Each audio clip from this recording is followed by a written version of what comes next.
मित्रों, क्या आप जानते हैं भगवान शिव की पूजा में क्यों वर्जित है शंख? आखिर क्यों भगवान शिव की पूजा में शंख का प्रयोग नहीं किया जाता? सनातन धर्म में जहां सभी वैदिक कार्यों के लिए शंख का विशेष स्थान है, जहां सभी देवी देवता शंखनाद करने से खुश होते हैं, वहीं भगवान शिव की आराधना में शंख का प्रयोग क्यों नहीं किया जाता? दोस्तों, इसके पीछे एक विशेष कारण है जिसका जिक्र शिव पुराण में किया गया है। सनातन धर्म में सुख समृद्धि और सौभाग्यशाली शंख को भारतीय संस्कृति में मांगलिक चिन्ह के रूप में स्वीकार किया गया है। शंख भगवान विष्णु का प्रमुख आयुध है। शंख की ध्वनि आध्यात्मिक शक्ति से संपन्न होती है। शास्त्रों के अनुसार शंख की उत्पत्ति शंखचूड़ की हड्डियों से हुई है, इसलिए इसे पवित्र वस्तुओं में परम पवित्र और मांगलों में भी परम मंगल माना गया है। जिस तरह से भगवान विष्णु को शंख बहुत प्रिय है और शंख से जल अर्पित करने पर भगवान विष्णु अति प्रसन्न होते हैं, वहीं भगवान शिव की पूजा में शंख का प्रयोग वर्जित माना गया है, जिसके चलते महादेव को ना तो शंख का जल अर्पण किया जाता है और ना ही शिव की पूजा में शंख बजाया जाता है।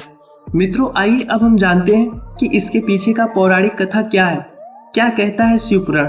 तो आइए, पौराणिक कथा के अनुसार आज हम यह जानने की कोशिश करेंगे आखिर भगवान शंकर की पूजा में शंख का प्रयोग क्यों नहीं किया जाता।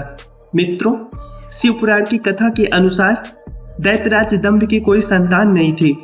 उसने संतान प्राप्ति के लिए भगवान विष्णु की कठोर तपस्या की। दैत्यराज के कठोर तप से प्रसन्न होकर भगवान विष्णु ने उनसे वर मांगने को कहा। तब दैत्यराज दंभ ने महापराक्रमी पुत्र का वर मांगा। विष्णु जी तथास्तु कहकर अंतर ध्यान हो गए। इसके बाद दैत्यराज दंभ के यहाँ पर एक पुत्र का जन्म हुआ, जिसका नाम शंखचूड़ पड़ा। जब शंखचूड़ बड़ा हुआ और अपनी युवा अवस्था में हुआ, तब युवा अवस्था में शंखचूड़ ने पुष्कर में ब्रह्मा जी को प्रसन्न करने के लिए घोर तप किया।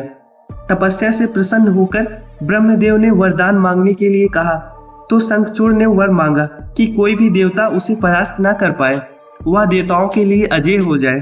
तब ब्रह्मा जी ने तथास्तु कहकर उसे तीनों लोकों में मंगल करने वाला श्री कृष्ण कवच दे दिया और ब्रह्मा जी ने शंखचूड़ की तपस्या से प्रसन्न होकर उसे धर्मध्वज की कन्या तुलसी से विवाह करने की आज्ञा दे दी और उसके बाद अंतर ध्यान हो गए। ब्रह्मा जी की आज्ञा से तुलसी और शंखचूड़ का विवाह संपन्न हुआ। ब्रह्मा जी से वरदान मिलने के बाद शंखचूड़ में अहंकार आ गया और उसने तीनों लोकों में अपना स्वामित्व स्थापित कर लिया। शंखचूड़ से त्रस्त होकर सभी देवताओं ने विष्णु जी से सहायता मांगी, लेकिन भगवान विष्णु ने खुद दैत्यराज दंभ को पुत्र का वरदान दे रखा था, इसलिए विष्णु जी ने शंकर जी की आराधना की, जिसके बाद शिव जी देवताओं की रक्षा के लिए चल दिए। लेकिन श्री कृष्ण कवच और तुलसी की पतिव्रता के धर्म की वजह से शिव जी भी उसका वध करने में सफल नहीं हो पा रहे थे। इसके बाद विष्णु जी ने ब्राह्मण का रूप धारण कर दैत्यराज से उसका श्री कृष्ण कवच दान में ले लिया और शंखचूड़ का रूप धारण कर तुलसी के सील का हरण कर लिया। इसके बाद भगवान शिव ने शंखचूड़ का वध कर दिया। शंखचूड़ के हड्डियों से शंख का प्रादुर्भाव हुआ, क्योंकि शंकर जी ने शंखचूड़ का वध किया था, इसलिए शंख का जल शंकर जी के अतिरिक्त समस्त देवताओं के लिए प्रशस्त माना जाता है। तो दोस्तों, वीडियो में बस इतना ही। आशा करते हैं जानकारी आपको पसंद आई होगी। ऐसी छोटी मोटी जानकारी पाने के लिए चैनल को लाइक करें, शेयर करें, सब्सक्राइब करें। जय श्री राम, जय श्री कृष्ण। धन्यवाद।